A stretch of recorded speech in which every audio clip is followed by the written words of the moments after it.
Pada kesempatan sore hari ini, karena sebentar lagi kita akan masuk di bulan Ramadan, maka kita akan fokus kajian kita yaitu Targhib Ramadan dengan melejitkan amal utama di bulan Ramadan.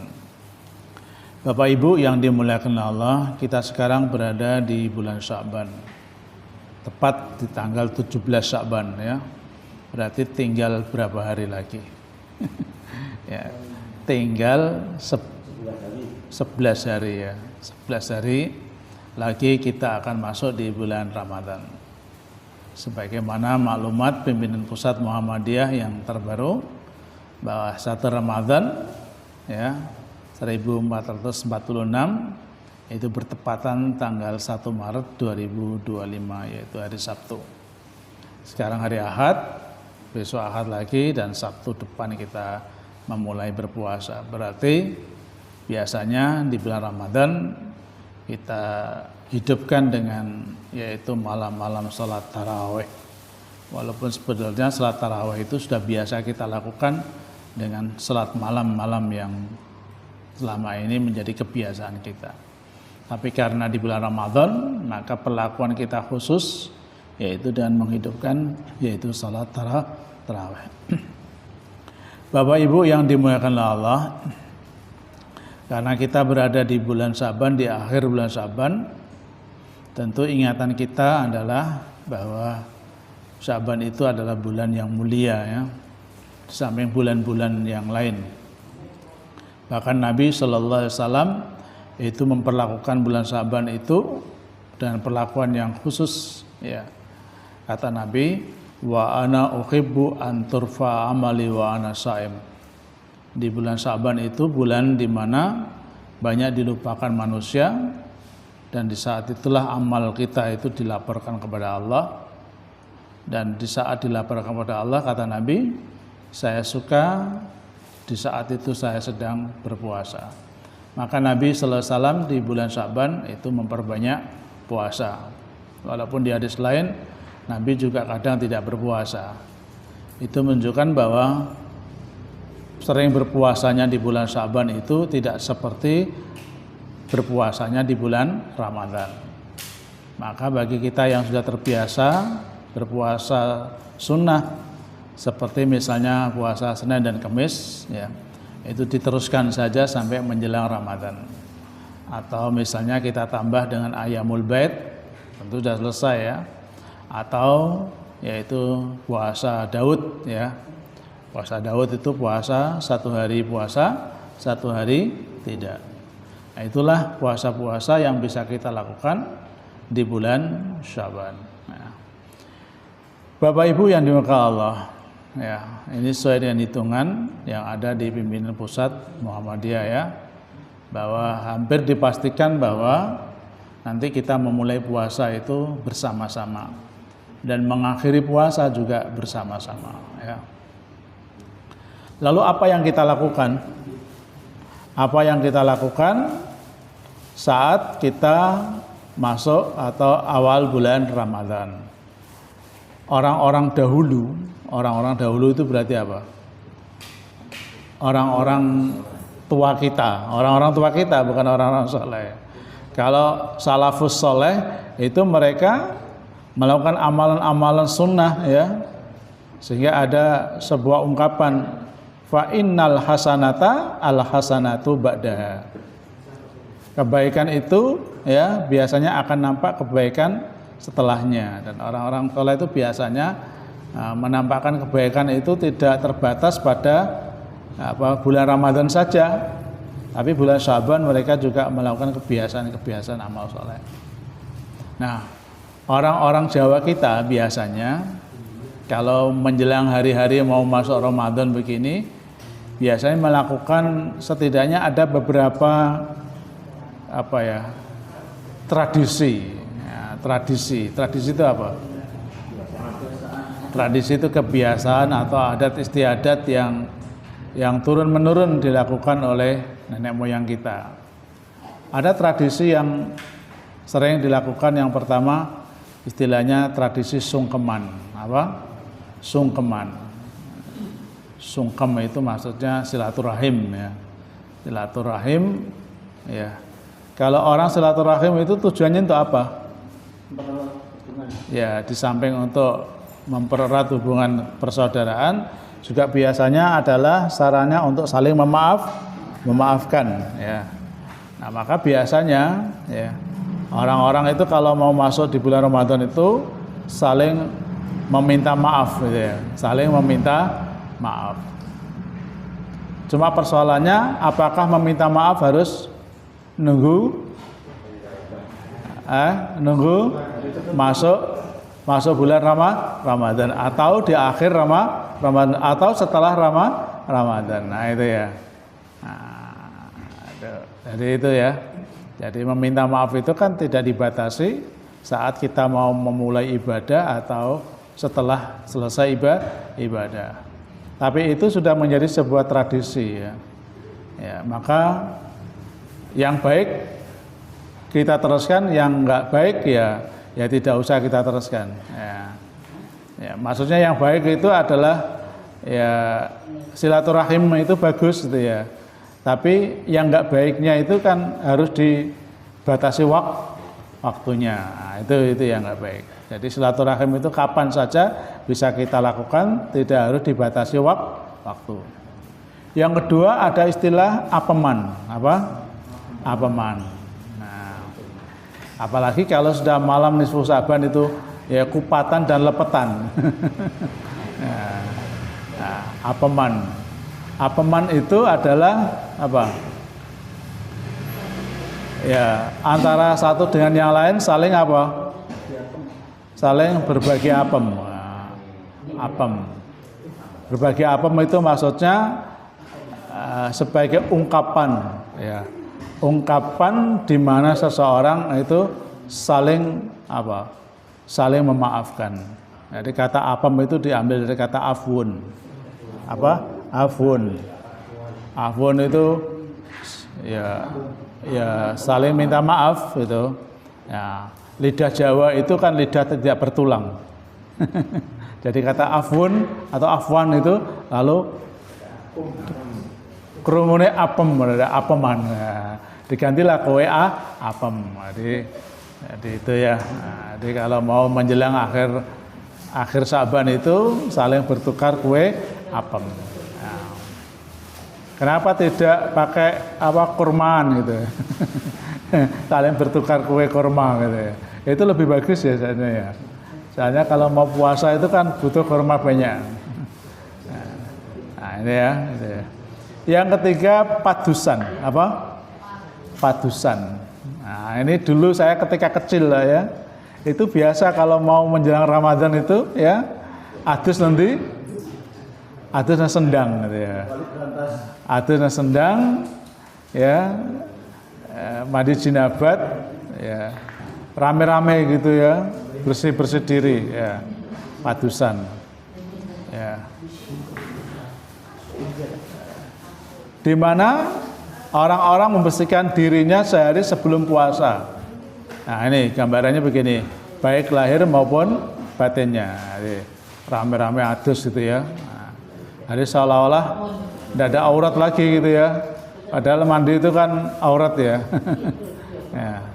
Nah biasanya kalau di desa itu lanang wedok gitu ya. Cuma yang perempuan sebelah sana, yang laki-laki sebelah sini. Tapi tetap biasanya melihat ya orang, apalagi di tempat pemandian umum. Ya, misalnya di Sendang Asmoro atau di Beti gitu. Jadi kan kelihatan ya. Nah, itu ya. Nah, itu yang biasa dilakukan orang-orang kita dahulu ya. Nah, istilahnya apa? Yaitu padusan. Nah, yang keempat dandangan atau mukul beduk. Nah, biasanya ape posonan itu mukul beduk berkali-kali, bertalu-talu sebagai tanda masuknya bulan Ramadan. Kalau sekarang HP kita itu sudah canggih gitu ya. Orang mau mengetahui kapan mau puasa itu sudah tahu duluan tanpa harus diberitahu tanda-tanda secara apa? Secara formal gitu ya. Nah, yang terakhir, nah ini yang kelima ini ya. Nyadran. Ya. Nyadran itu apa? Nyadran itu memberi makanan kepada arwah leluhur yang telah mendahului kita. Kata nyadran itu diambil dari kata sadra. Diambil dari kata apa? Sadra. Jadi orang-orang Hindu Buddha itu punya tradisi namanya sadra. Sadra. Di sadra itu adalah mereka memberi makanan dan memberikan minuman yang terbaik disajikan kepada para leluhur mereka. Ya. Lalu Islam datang untuk merubah ini, gimana caranya? Lalu dirubah itu, ya, budaya sadra itu dengan cukup berziarah kubur saja. Nah, namanya nyadran. Tapi sekarang bentuknya hampir sama, tetap tidak berubah. Ya. Nah, makanya jangan bisa lihat, Nyun Sewu ya. Ya, kalau sudah bulan-bulan begini, mau akhir Ramadan itu jalan Pemuda sama jalan ABG Suroko itu penuh penuh sesak ya. Penuh sesak apa? Penuh sesak. Ya, lalu lalang. Tadi malam saya keluar ya sama istri saya itu kaget loh. Wah, kok ramai toh, Bah? Nah, iya. Ya. Jadi itu ya. Karena kebetulan nyadran itu berada di bulan Ruwah. Di bulan apa? Ruwah. Ruwah itu apa? Ngeluru arwah. Nah, jadi memburu arwah. Jadi maksudnya ya ziarah itu ya. Nah, cuma ziarah itu sebetulnya kan arti aslinya itu kan apa? Mengingatkan mati dan apa? Dan mendoakan kepada yang meninggal. Nah, cuma kadang-kadang terus begini ya budayanya. Ini budaya nyadran ya. Nah, sekarang diganti dengan ini gitu ya. Nah, ini ya. Nah, ini. Kalau dulu begini orang-orang Jawa kita itu ya. Ini budaya sadra itu ya. Nah, kemudian diganti dengan ini ya. Walam bisawab. Itulah orang-orang Jawa kita yang dulu ya. Dandangan ya. Ritual sambut Ramadan khas ya apabila telah masuk awal Ramadan. Nah, kita apa? Kalau mau menyebut awal Ramadan dengan bersih apa? Bersih rumah, bersih apa lagi? Masjid kita gitu ya. Pertanda kalau Ramadan telah akan tiba. Nah, itu ya, dibersihkan biar nyaman. Bapak Ibu yang dimuliakan Allah. Bulan Ramadan yang sebentar lagi akan datang itu adalah merupakan keutamaan dan kasih sayang Allah yang Allah berikan kepada kita. Jadi kalau kita termasuk hamba-hamba Allah yang bisa bisa ngonangi itu apa? Menjumpai Ramadan ya. Berarti kita ini sedang diapakan? Kita sedang disayangi oleh Allah Subhanahu wa taala. Jadi kalau setiap usia kita ya, dan setiap tahunnya selalu menjumpai Ramadan. Walaupun Ramadan itu kan tiap tahun pasti terjadi. Ramadan itu tiap tahun pasti terjadi. Tapi kalau usia kita yang Allah berikan sampai saat ini, kebetulan tahun ini kita menjumpai Ramadan, ya, karena kita nggak tahu, ya, apakah kita tahun ini, walaupun Ramadan ini mau dekat ya, kita menjumpai, kita nggak tahu ya, nggak tahu, karena ya, la tadri nafsun bi ayyi ardin tamut, ini kita nggak tahu, ya, apa yang terjadi esok kan nggak tahu. Tapi ketika Ramadan itu tahun ini kita menjumpainya, bahkan sampai total 30 hari, itu adalah apa? Merupakan kasih sayang Allah Subhanahu wa taala. Di mana kasih sayang Allah taala terhadap Ramadan ini? Karena Ramadan itu satu-satunya cara Allah merubah perilaku seseorang dari yang biasa-biasa menjadi luar biasa. Saya ulang lagi, Ramadan itu diantara cara Allah untuk merubah perilaku seseorang yang biasa-biasa menjadi luar biasa. Bahkan orang yang tidak mengenal Allah sekalipun, tiba-tiba di bulan Ramadan itu begitu mengenal Allah Subhanahu wa taala. Ya. Orang selain bulan Ramadan dulu dia dikenal seorang yang bakhil sekalipun. Lalu di bulan Ramadan itu dia menjadi orang yang ahli dermawan.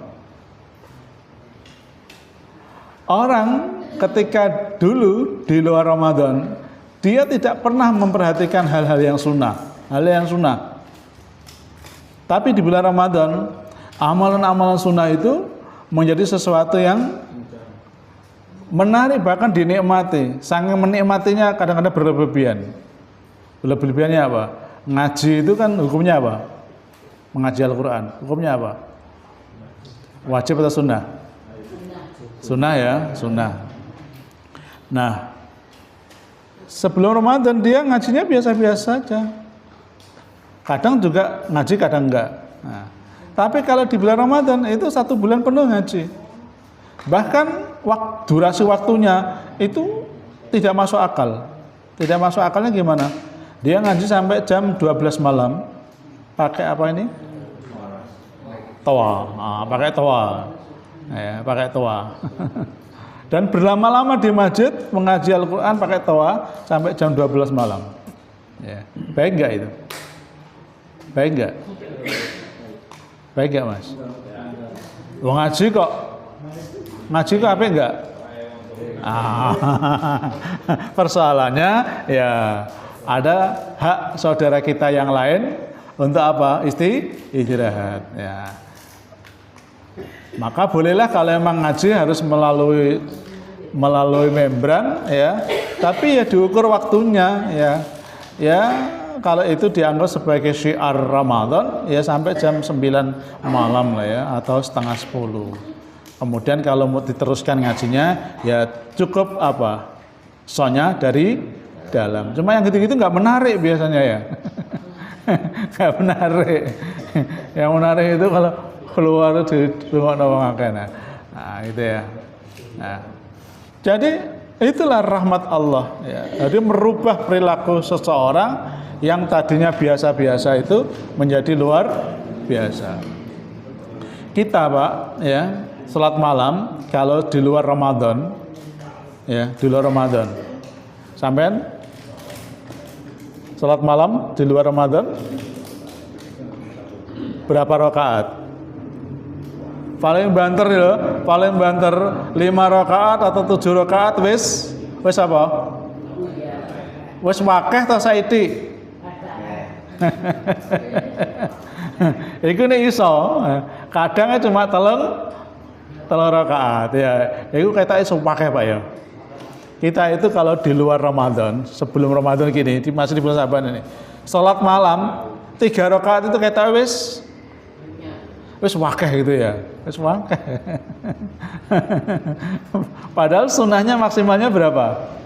11 rakaat ya. Tapi kenapa kalau di bulan Ramadan 11 rakaat itu masih terasa kurang? Bahkan sampai 23, bahkan sampai 33. Nah, gitu ya. Ya. Tapi 11 rakaat itu kita lakukan dengan begitu apa? Ringan sekali. Ya ini Pak ya, yang ringan sekali. Dan tidak merasa berat sama sekali, dan itu kita lakukan terus-menerus menjadi kebiasaan tiap malam. Jawabannya itu semua adalah karena kasih sayang Allah Subhanahu wa taala, di mana Allah memberikan kemudahan-kemudahan. Oleh karena itu ketika kita mendapatkan kasih sayang Allah, maka kita harus apa? Kita harus nampakkan apa? Nampakkan kegembiraan. Kita harus menampakkan kegembiraan ya. Karena dengan kegembiraan yang kita tampakkan, maka sesuatu yang berat terasa ringan. Sesuatu yang sulit terasa mudah. Bahkan saya gembiranya Pak ya, orang itu bisa atau rela ya umroh itu di akhir Ramadan. Karena kalau umroh di akhir Ramadan maunya kan dia ingin apa? Iktikaf ala Nabi gitu ya.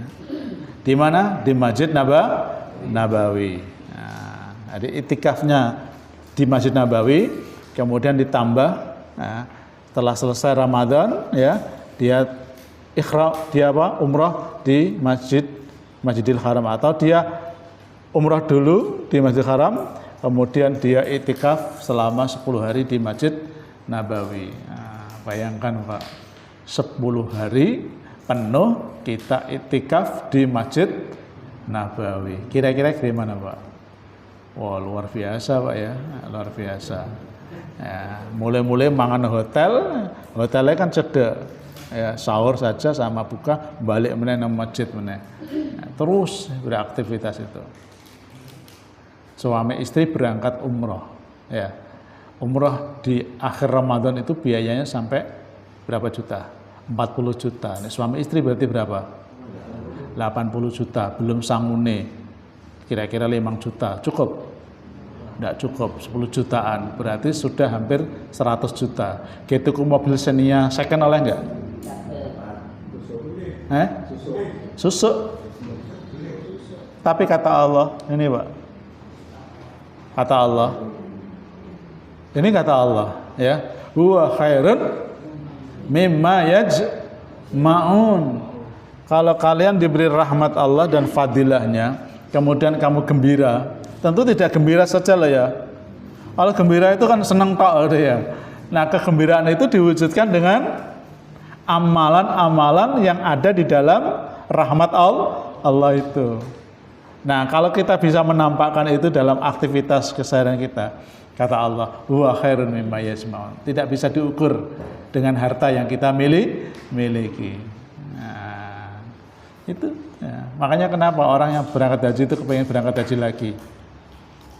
Padahal kewajibannya kan sekali saja ya. Tapi kenapa kepengen berangkat? Ya karena dia menikmati apa? Menikmati fadilah dan keutamaan Allah Subhanahu wa taala. Gambarannya seperti ini. Hadis dari Abu Hurairah radhiyallahu anhu. Ini terkait kabar gembira. Mengapa kita harus menampakkan kegembiraan? Hadis dari Abu Hurairah radhiyallahu anhu, qala Rasulullah SAW. Rasulullah SAW bersabda, yubashiru ashabahu. Rasulullah itu selalu memberi kabar gembira kepada sahabat-sahabatnya. Lah, yang namanya kabar gembira itu biasanya apa? Berupa apa? Kalau dengan dikasih kabar gembira itu, biasanya berupa apa? Jangan itu kalau nunggu-nunggu kabar gembira itu, kira-kira apa? Nek karyawan rumah sakit kabar gembiranya apa Mas? Nah, kan karena ya keluntingan. Nek pensiunan kabar gembiranya apa Pak Bambang? Tanggal 1 ya bisa ngambil jatah pensiunan. Kamu kabar gembiranya apa Mas? Nek krungu bapakmu Mas? Liburan sekolah. Kan begitu ya, kabar gembira. Nek Pak Kuncoro kabar gembiranya apa?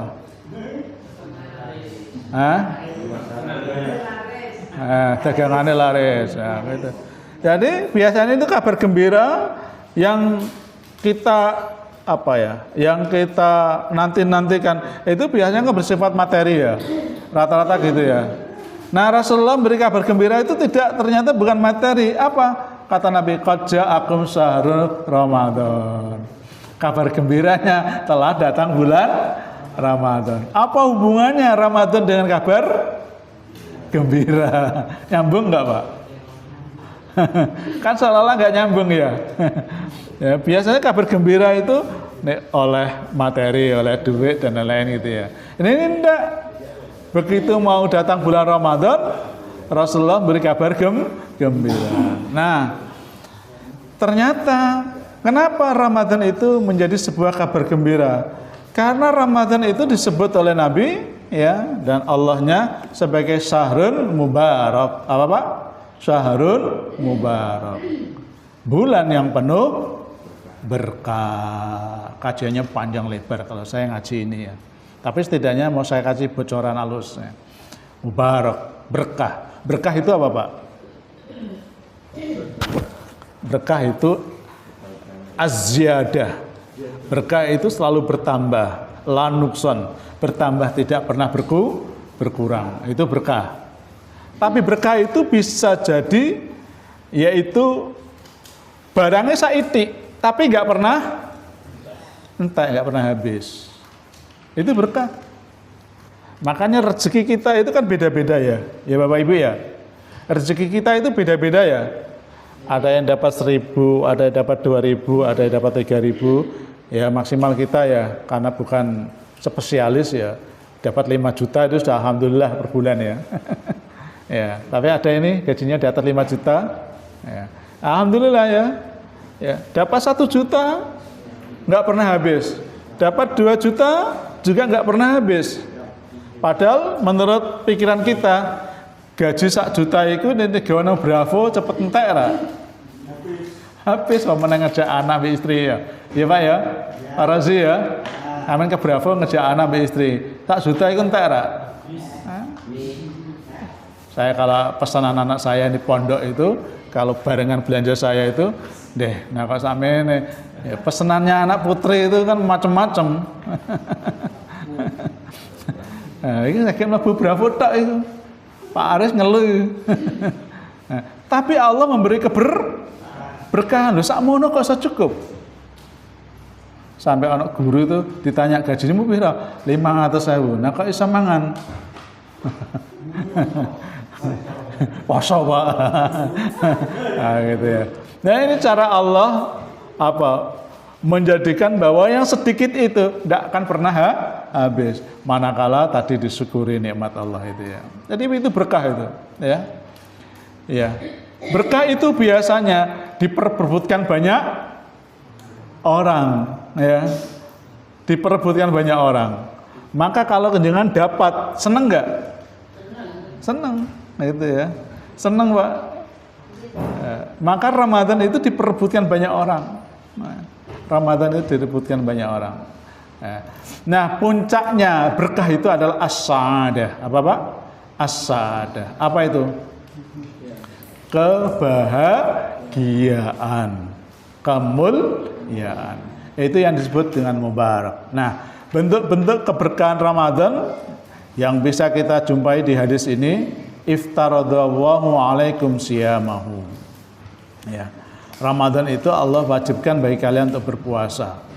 Di antaranya bentuknya kemuliaan dan kabar gembiranya, yuftahu fihi abwabul jannah. Dibukakan pintu-pintu surga. Maksudnya gimana ya? Dibukakan pintu-pintu surga. Wong jenengan belum mati kok surganya dibuka. Jangan mati saja itu loh, belum tentu masuk surga. Soalnya durung wayahe surga dimasukin. Tapi kenapa pintu surga dibuka? Maksudnya apa? Maksudnya bahwa amalan-amalan menuju surga itu menjadi lebih mudah.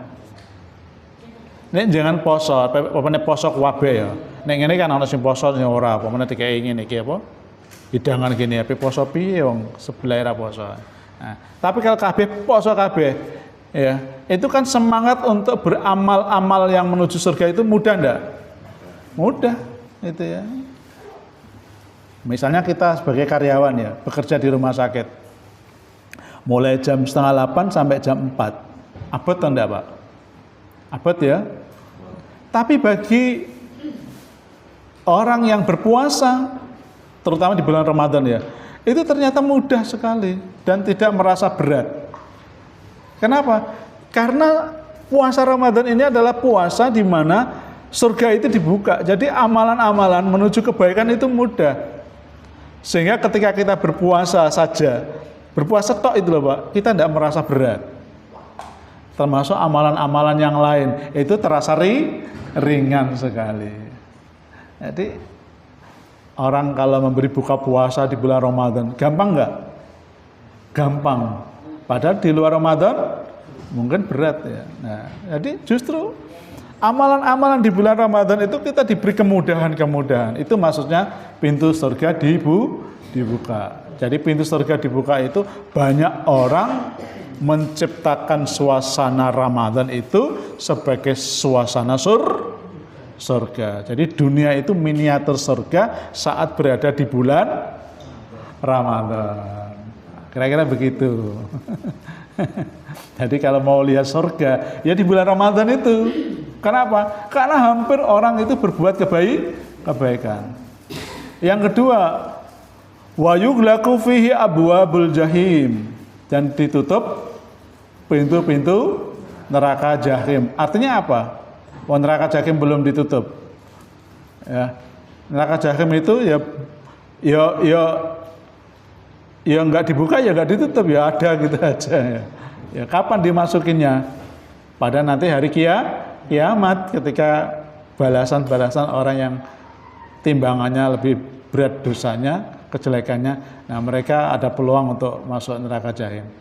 Tetapi di bulan Ramadan neraka jahim itu ditutup. Artinya apa? Bahwa di bulan Ramadan itu kemampuan seseorang untuk berbuat buruk itu lebih rendah. Jadi tidak ada peluang orang itu berbuat keburukan, buat dosa dan maksiat. Mesti ini, aja leh poso. Aja leh poso. Bahkan kalau sampean mau diajak berantem sama teman kalian, apa jawabannya? Aja aku poso, engko nek mari buka ae. Balas dendam itu namanya ya. Ini namanya balas dendam. Tidak boleh tetap ya. Jadi kalau ada orang mengajak bertengkar di saat kita berpuasa, kita harus bilang apa? Kul inni shaim, aku puasa. Nggak nek ora poso ae. Nah, tapi nek sakjane ya kebaikan yang sudah ditanam itu menjadi kebiasaan selanjutnya. Jadi puasa ora puasa ya tetap tidak boleh melakukan perbuatan yang dosa kan gitu ya. Tapi peluang untuk berbuat dosa itu di bulan Ramadan itu kecil ya, kecil. Karena memang pintu-pintu neraka itu ditutup. Nah, lebih hebatnya wa tughallu fihi sayatin, diapakan? Dicancang. Dicancang setan. Jadi tangannya setan dicancang. Nek nyancang itu tangannya itu sikile. Awake. Ada sing ngomong tangane sikile dicancang. Ana sing ngomong semua badannya dicancang. Kata-kata dicancang atau diikat itu bisa bermakna makna hakiki dan makna majazi. Apa Pak? Makna hakiki dan makna majazi. Makna hakikinya apa? Ya betul-betul setan itu dicancang. Newe dicancang, ora iso nyenggol kanan, nyenggol kiri. Ora iso endi, yes nunggu nggone.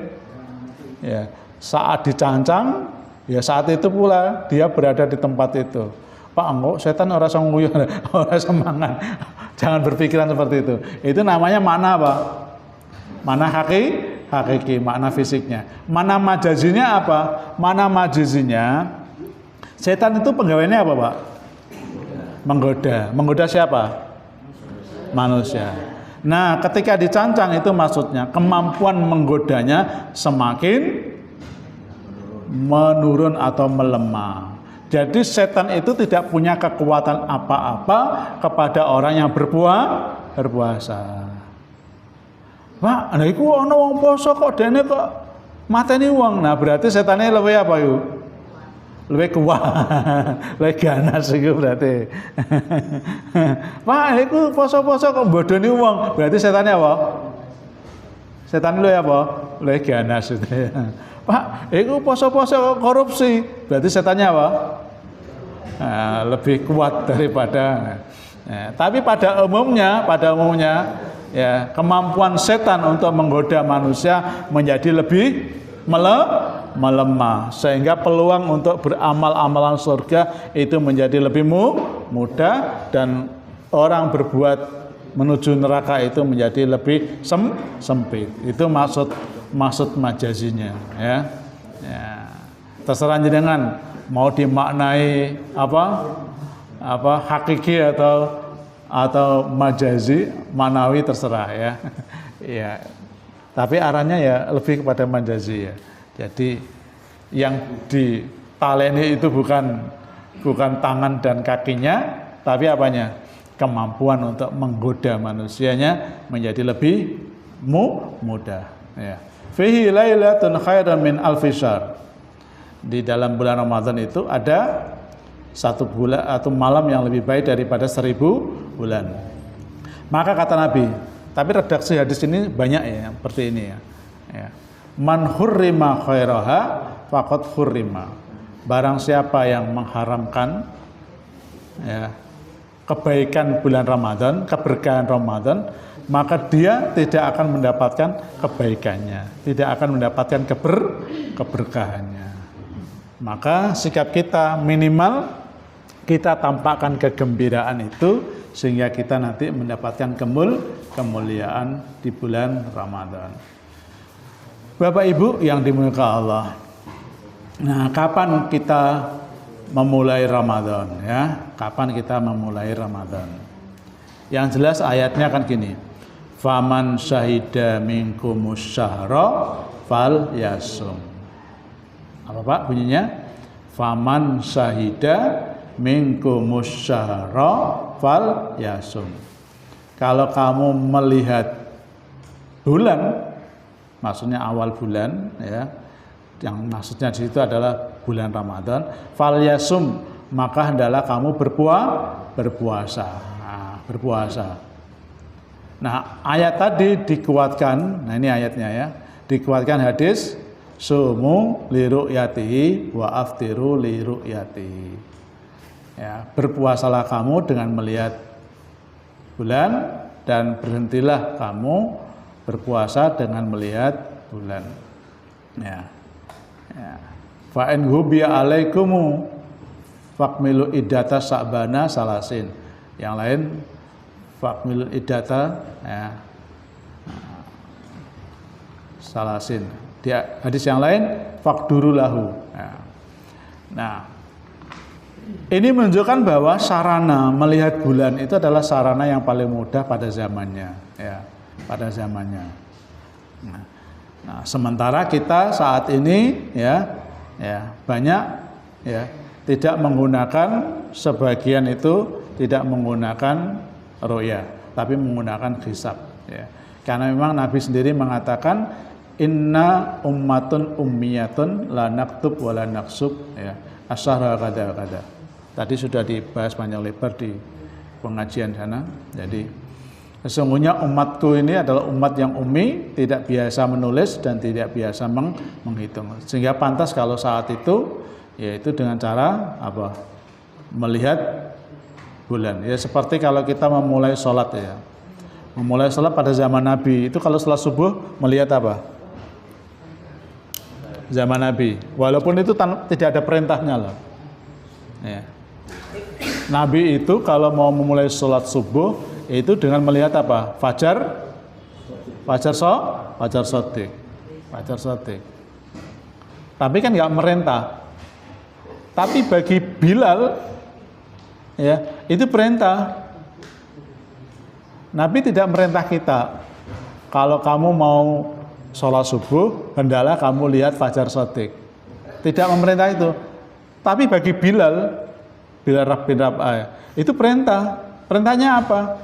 Bilal nek kowe ape adzan deloken sik. Nah, gitu maksudnya. Ya. Jadi Nabi itu hanya memberitahu waktu subuh itu apabila sudah masuk fajar sotik. Ya, sampai tulu'il fajri, sampai terbitnya matahari. Itu waktu sholat subuh ya. Ya, sampai mau tulil fajri ya. Berarti sudah habis waktunya sholat subuh. Nah, begitu fajar sotik. Nah, tahu itu fajar sotik caranya gimana? Zaman dulu, Pak. Caranya gimana? Bagi Bilal caranya gimana? Ya melihat. Nah, zaman sekarang caranya gimana? Ini yang muadzin sini gimana? Yang muadzin sini siapa? Lihat juga, tapi melihat sama. Muadzin sini kan wajib melihat fajar shadiq gitu ya. Tapi fajar shadiqnya nggak ke sana, tapi kemana? Di atas gitu ya. Fajar shadiqnya di atas, berubah di sini gitu. Nah, kalau ini sudah bisa berubah, kenapa yang awal Ramadan belum bisa berubah? Katanya perintah melihat itu adalah perintah yang otentik dari Nabi. Nah, sekarang memulai sholat dengan fajar shadiq itu apa bukan perintah dari Nabi? Ini kan perintah. Cuma Nabi hanya memberi tahu waktunya. Tapi bagi Bilal itu perintah. Karena nggak mungkin Bilal itu mau adzan kalau tidak melihat fajar. Jadi perilaku Nabi di balik perilaku itu ada perintah. Bagi siapa? Bagi yang mau adzan. Kan begitu. Nah, yang masalah-masalah sholat itu sudah tidak ada masalah kok. Masalah puasa kok masih bermasalah terus-menerus. Sampai kapan? Ya, walam bisawab itu. Sampai kapannya? Nah, itu cara kita memulai puasa. Ya. Saya kira sampai itu dulu. Barangkali ada yang mau tanyakan untuk memulai kajian kita. Apa yang seharusnya kita lakukan saat kita akan masuk di bulan Ramadan? Ada yang mau ditanyakan? Barangkali mau tanyakan dulu. Tentang Lailatul Qadar, Ustaz. Iya, gimana? Lailatul Qadarnya itu kan dalam kejadiannya kan berarti selama semalaman. Iya. Berarti kan yang sholat tarawih, yang sholat apa istilahnya bisa berjamaah, yang sholat maghrib berjamaah, yang beribadah di malam itu ibadah apa saja, itu kan sudah termasuk salah satunya mendapatkan malam Lailatul Qadar. Iya. Nah, karena memang hadis Nabi ya, hadis Nabi itu mengatakan bahwa Lailatul Qadar itu biasanya turun ya di awakhir Ramadan, 10 terakhir bulan Ramadan, terutama di malam-malam ganjil. Nah, ada petunjuk itulah. Karena ada petunjuk itulah maka biasanya orang itu terus menghidup-hidupkan hanya fokus di malam terakhir bulan Ramadan. Nah, di samping itu Nabi sendiri kalau di akhir bulan Ramadan itu melakukan i'tikaf di bulan Ramadan. Jadi perhatiannya itu sangat. Nah, itu kenapa harus di akhir Ramadan? Itu rahasia Allah dan Rasulnya untuk memacu hambanya terutama di akhir-akhir Ramadan. Karena biasanya di akhir-akhir kan mulai melemes ya. Nah, mulai melemes. Nah, supaya nggak melemas ya, di antaranya ada hikmah apa? Lailatul Qadar sehingga semakin tetap semangat terjaga gitu ya. Tetapi bagi seseorang yang membiasakan diri dengan amalan-amalan utama di bulan Ramadan, maka bagi mereka ya semua malam-malam Ramadan itu adalah malam-malam yang istimewa. Jadi tidak hanya awakhir bulan Ramadan ya. Di awal maupun di ausat maupun di akhir semuanya adalah malam-malam utama. Semuanya punya keutamaan ya, keutamaan. Nah, cuma memang informasinya Nabi itu ya, informasinya Nabi itu kan memang itu ya. Jadi nah ini ya. Taharru Lailatul Qadri fil witri minal asri al awakhir min Ramadan. Nah, ini kan informasinya ya masalah. Ya. Ada rahasia di balik perintah ini. Karena di balik perintah itu biasanya kan ada ilat ya. Kemarin saya sampaikan ilat. Ya. Ilat itu ada yang disebut, ada yang tidak disebut. Tapi diperkirakan. Ya kira-kira kenapa harus di akhir ya? Biar uang itu tambah semangat kalau di akhir. Tidak malah tambah lali nih akhir gitu ya. Nah, biasanya akhir-akhir tambah lali. Nah, Tambah lali Ramadan itu udah mau akhir, itu yang rame malah mana itu? Di mall, di Bravo gitu ya. Ya. Tapi sekarang serba online COD itu, sekarang Bravo Mall itu enggak begitu ya. Termasuk silaturahim dulu kan dari rumah ke rumah sehingga harus menyiapkan jajan. Sekarang silaturahim itu cukup dari WA ke WA. Sehingga rumah itu sekarang sepi. Enggak banyak orang yang datang. Jajannya orang entek-entek. Jadi saya kira nyiapin jajan nang omah ora usah kakek. Saya bingkisan Ramadan dari 3 masjid itu enggak habis itu. Selama 1 bulan Syawal itu. Biasanya awal-awal Ramadan itu habis. Sekarang nggak pernah habis tuh. 1 Syawal lebih 1 bulan Syawal itu dari 3 masjid yang saya dapatkan tak dari meja ini rakalong belas. Karena apa? Silaturahim cukup di mana? Dari HP ke HP. Sehingga nggak ada bedanya ya. Mall sama ndak sekarang gitu ya. Semuanya. Anak-anak saya beli baju itu sudah nggak pernah sekarang di mana. Cukup COD. Nah, ini rahasia Allah. Jadi itu, ini rahasianya Nabi. Ya, kenapa harus ditaruh di akhir?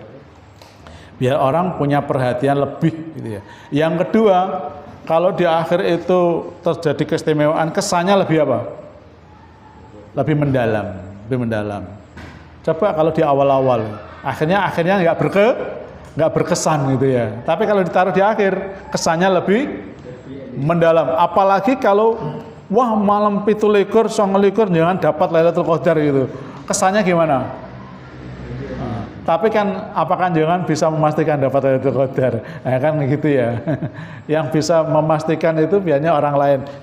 Potongannya. Itu aja belum tentu. Nah, itu. Jadi kenapa ditaruh di akhir? Itu biar ibadah Ramadan itu lebih berkesan. Biasanya wong seneng itu di awalnya atau di akhirnya? Bapak Ibu, wong seneng itu biasanya di awalnya atau di akhirnya? Biasanya awal. Wong itu seneng itu biasanya di awalnya, di akhirnya biasa gitu ya. Wis biasa salat malam tarawih biasa. Tapi supaya berkesan, Allah jadikan malam-malam terakhir bulan Ramadan itu khairan min alfi syahrin, sehingga tambah semangat orang mulih gitu loh. Nah, jadi lebih berkesan. Begitu Pak jawabannya Pak ya. Nah, ada lagi? Monggo, nggih. Kaitan malam Lailatul Qadar itu. Iya. Mencari malam, artinya malam itu berlaku bagi yang dapat menjemput yang dapat atau bagi semua umat manusia yang melaksanakan ibadah puasa pada waktu itu. Iya. Dampaknya itu dia dapat malam Lailatul Qadar.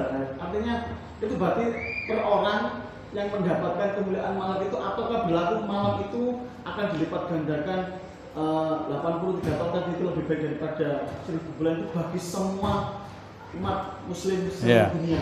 Iya. Jadi malam Lailatul Qadar itu diperuntukkan untuk semua mereka yang berpuasa. Ya, semua yang berpuasa.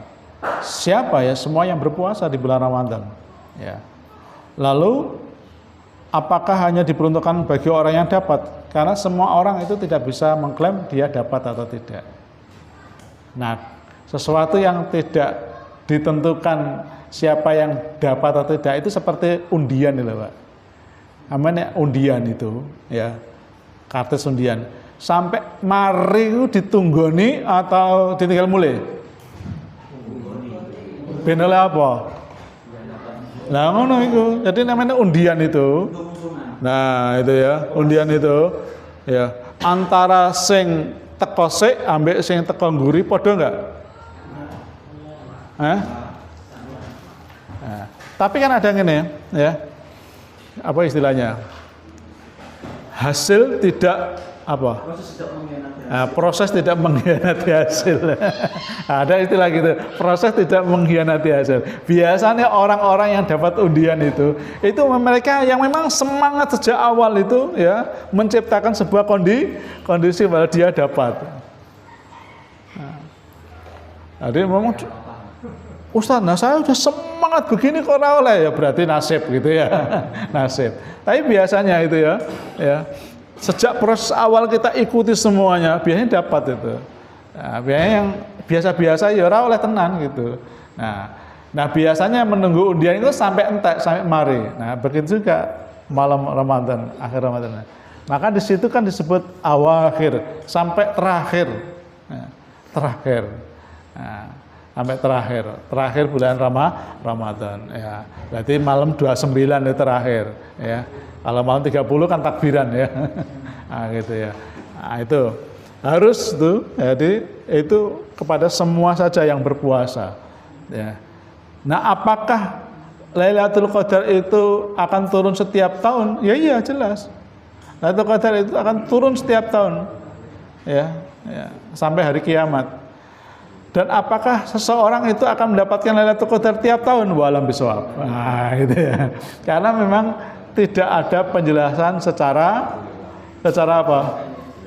Secara detail bahwa seseorang ini dapat gitu ya, dapat. Beda kalau rezeki itu dapat betul-betul dinikmati, sifatnya materi. Ya. Nah ini, bentar ini saya sampaikan. Kelihatan ya ini ya.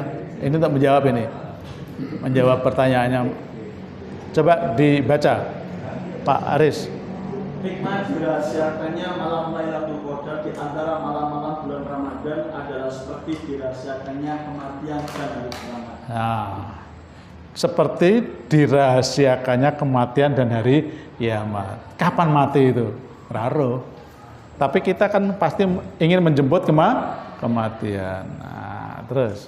Sehingga manusia dengan penuh sukacita menjalankan ibadah lebih bersungguh-sungguh, tidak lalai, tidak bermalas-malasan dan tidak lesu. Nah, jadi tambah suwe tambah semangat. Apa meneh wis apik akhir.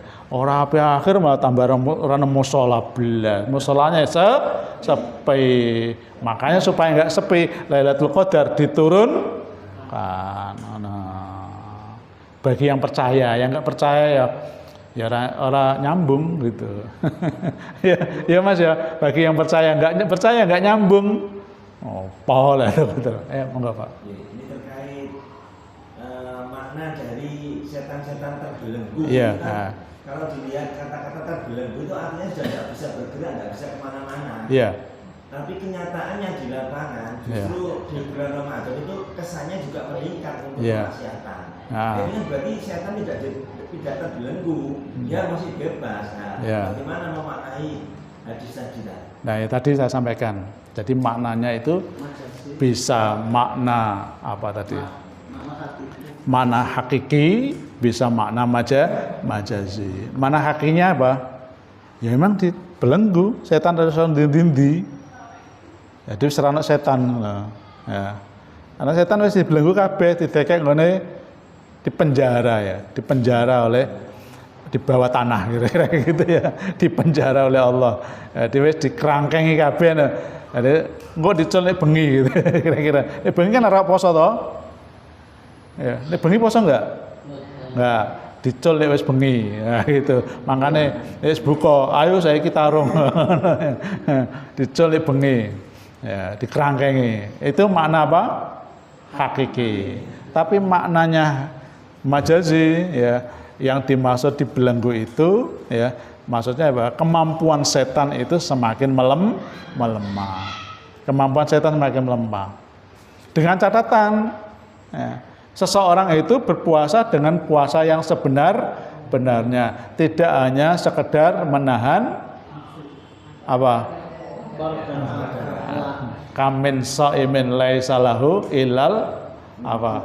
Ilal ju' wal atas. Berapa banyak orang yang berpuasa tapi dia hanya bisa lapar dan haus saja, hanya bisa menahan itu.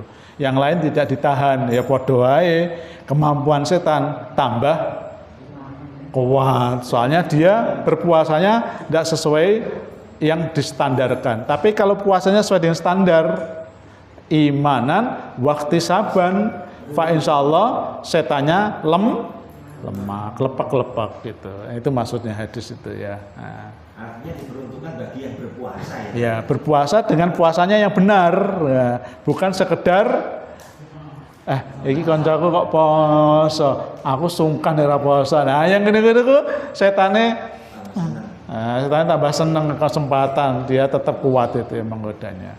Saya kira itu, insyaallah. Oh, gitu ya. Ini sudah. Ini ya. Kita ulang lagi penjelasan awal Ramadan, ya. Bahwa karena Sya'ban itu nanti usianya 29 hari. Ya, 29 hari. Dari mana tahu 29 hari? Karena posisi hitungan ya, posisi hitungan dengan markas di Jogja ya, pukul 7.46.49 itu sudah terjadi istima. Nah, maka sore harinya saat terbenamnya matahari itu bulan di atas ufuk sekitar berapa ini? 4 derajat. 4 derajat. Itu kalau pakai kriterianya pemerintah itu kan maksimal 3 derajat. Berarti sudah melebihi, sehingga bisa dipastikan satu Ramadannya esok. Esok itu berarti apa? Besoknya. Jadi Jumat tanggal 28 Februari itu adalah tanda akhir Sya'ban. Maka Ramadannya adalah 1 Maret 2025. Yaitu dihitungan itu Februari kan 28 ya. Nah, ini 28. Berarti puasanya 1 Maret 2025. Tanpa harus menunggu sidang isbat. Nah, karena apa? Sudah 4 derajat. Nah, untuk Syawal karena posisi ini masih pakai wujudul hilal ya. Bisa pakai wujudul hilal. Posisinya saat matahari terbit, matahari terbenam, bulan itu masih di bawah ufuk -1. Berarti belum di atas ufuk. Maka 29 Ramadan itu belum selesai, berarti digenapkan menjadi 30 hari. Namanya diistikmal ya. Maka puasa kita menjadi 30 hari. Jadi bukan 29 Maret, akhir Ramadan itu 30 Maret. Berarti kita hari raya tanggal 31 Maret. Nah, jadi kita puasa penuh selama 30 hari. Pak, nah kok anak sing 29? Ya, kok anak sing 29? Nah, itu biasanya dunia ke barat. Dunia ke barat itu kemana? Ya, di baratnya Indonesia itu boleh jadi saat konjungsi, saat ijtima itu matahari sudah bulan sudah di atas ufuk. Jadi matahari terbenam dulu, bulan posisinya di atas ufuk. Mekah kemungkinan hari rayanya itu tanggal 30 Maret. Jadi ora padha mbek Mekah. Kemungkinan itu. Karena apa? Hitungan di sana sudah di atas ufuk. Walaupun 1 derajat sana itu kan gitu ya. Nah, makanya Muhammadiyah kemarin mau menggunakan kalender Hijriah global tunggal itu tarik menarik ya, banyak persoalan ya. Sampai itu belum ditanfidkan ya. Baru tahun 1447 nanti baru menggunakan kalender Hijriah global tunggal. Itu pun masih iya atau tidak, karena biasanya kalau global itu kan melibatkan banyak negara. Artinya banyak negara yang sudah ijma gitu ya, sepakat. Nah, kiblat dunia itu kiblat dunia itu dunia Islam itu pasti kan orang melihatnya itu Mekah, melihatnya Timur Tengah. Ya. Seandainya ide-ide tentang itu semua negara Timur Tengah oke, tidak ada masalah, Pak. Walaupun negara-negara Indonesia dan lain-lain tidak setuju, kalau Timur Tengah sudah oke, ya ini oke aja. Nah, sementara ini Timur Tengah itu Saudi itu angel ditekuk. Sulit sekali di itu. Yang gampang itu Turki, Istanbul, ya. Turki dan Mesir. Itu gampang gitu. Karena lebih ke barat ya. Lebih ke barat. Jadi kemampuan untuk ru'yatul hilalnya lebih mudah di daerah Mesir dan Turki. Nah, itu lebih mudah menerima konsep-konsep ini. Walam bisawab ya. Nanti kita puasa tanggal berapa? 1 Maret, berarti Jumat malam kita sudah salat tarawih.